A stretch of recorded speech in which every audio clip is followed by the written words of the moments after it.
Hi guys and welcome on GSM ABC YouTube channel. In this video I will show you how to remove Bixby from the power button on Samsung Galaxy S24 series.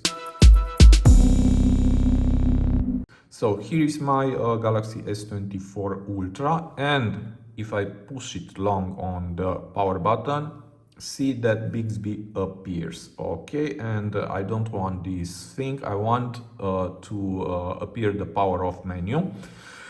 And to do this, first I will push together volume down and power button like this, and here is the power off menu, and here I have side button settings. Just tap here, and here where you see press and hold, now it's enable wake Bixby, but you can select power off menu.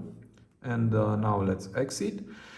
And if I push on the power button, you see that now I have the power off menu, and from here you can power off or restart your phone. So it is very easy. I hope this tutorial to be useful for you, and see you to the next. Have a nice day.